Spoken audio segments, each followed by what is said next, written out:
Welcome back to another edition of Scherable. It's a Halloween Scherable. I got my standard backup cowboy Halloween hat on. What's a real hat? It's a real Louisiana cowboy hat. Um, Perhaps appropriate since we are talking about the Senate today. It is Saturday before Election Day, and I'm talking about will the Senate flip? And if the Senate does flip, it may be because of some competitive races down south. Although it could flip even if Democrats don't take anything down south because there are enough competitive races in Northeast and the Midwest and the West. I feel a lot more confident about making predictions in the presidential race. In fact, I'm working on a column right now. Will come out Monday in Real Clear Politics. I'm going to just put it out there. Biden's going to win. I'm not hedging. I think all the data is very clear in that respect. I'm a little bit more hesitant about the Senate just because there's not as much data out there. The polling has been really scanty. I mean, I think I said on the DMZ show with Matt Lewis that I feel pretty confident about Democrats getting to 51, but I have to say I can't put it out there as confidently as I can with the presidential race because the presidential race's polling has been so. There's tons of national polling. There's tons of state polling. There's no signs of momentum in Trump's way as there was in 2016.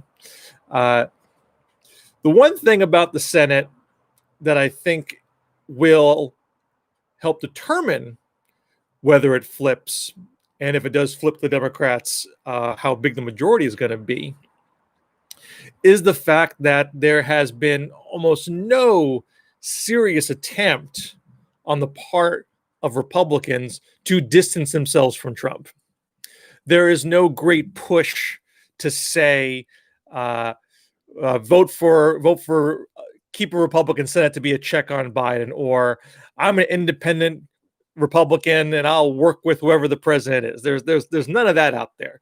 These guys have by and large yoked themselves to Trump. You got the slight exception of Susan Collins up in Maine for voting against Amy Coney Barrett.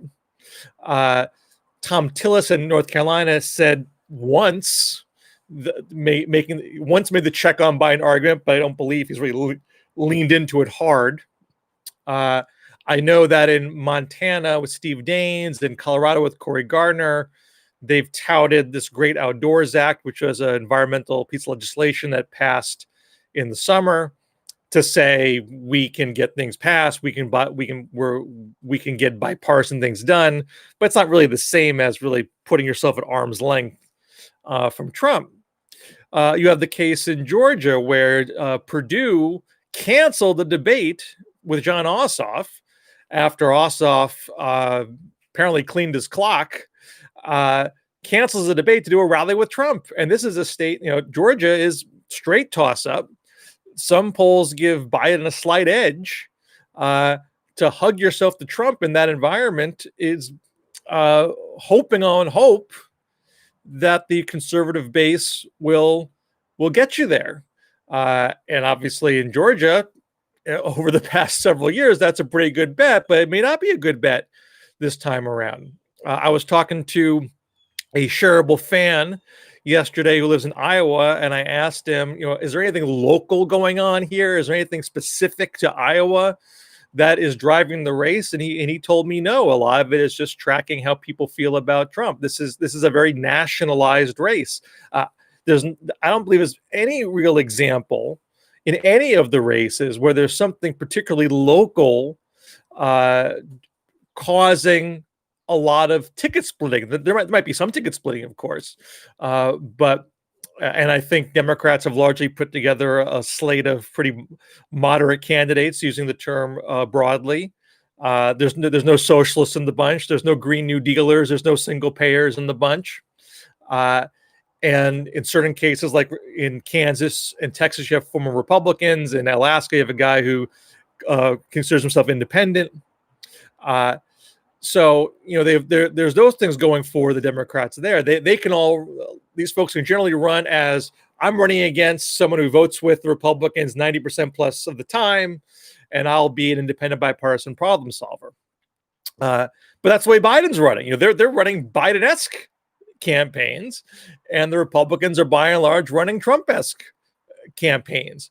So so many of these races are in very tight states or Trump-leaning states. This is why I'm not super bullish on Barbara Bollier in Kansas or Jamie Harrison in South Carolina or Steve Bullock in Montana or even MJ Hagar in Texas, even though that's a little bit closer. I mean, they might pull it out. I'm not discounting any of them out. Even Hagar, who's been pulling the worst out of that whole bunch. Again, because there's so little data to work with. Maybe these folks are going to get just a few Trump voters because they like Trump well enough, but don't have that same excitement about their Senate candidate. But by and large, I think this is going to be driven by how well Democrats do in these states. I think there's going to be a lot of linkage on how Teresa Greenfield does in Iowa to how Biden does in Iowa. How John Ossoff or Raphael Warnock does in Georgia, contingent on how well Biden does in Georgia. Before Cunningham in North Carolina was running a bit ahead of Biden, and that started to converge a little bit more. Maybe Cunningham's taken a bit of lost a little bit of air after the sexting quote unquote scandal, but Cunningham is still leading, and that leads him pretty stable for a long time. So I still feel fairly confident Democrats are going to get to 50 or 51. They should. Colorado and Arizona seem safe. Maine looks a little tighter lately, but Gideon has been ahead, pretty much all the way through. And same with Cunningham in North Carolina. And I had been saying that about Iowa too. There were a few polls that came out this week with Ernst ahead just by a hair. And I'm not 100% sure, if I want to treat that as Ernst momentum or just a little bit of statistical noise. There's a Des Moines Register poll coming out tonight. Actually, I think in 3 hours from me taping this. So I know folks give the Seltzer poll in the Des Moines Register a lot of weight. That will certainly color people's opinions going into election day. But Greenfield's been up pretty much all the way through, and nothing late breaking has happened to suggest any kind of momentum shift. So I would still give Greenfield the edge there. But this is really going to be a team that rises and falls with Trump. And if it's a bad night for Trump, as it's looking like, this speaks to how are Republicans going to react overall. If yoking themselves to Trump, voting with Trump on almost everything, not doing any kind of concerted effort to separate themselves from Trump in the general election campaign in competitive Senate states, if that doesn't work, that speaks to a need for some more serious party changes if they're going to be competitive in subsequent races. And there's the argument that their base isn't going to let them do that. But the argument for making changes will be a lot stronger if the Senate candidates' fortunes rise and fall with the president. So that's my general take on the Senate. I'm sure we'll have a lot more to say as soon as the election is done. Thanks again for tuning into Scherable. If you like it, please subscribe on YouTube. If you want to support it financially, you can go to patreon.com/BillScher, BILLSCHER. And I'll be talking to you again real soon. Take care.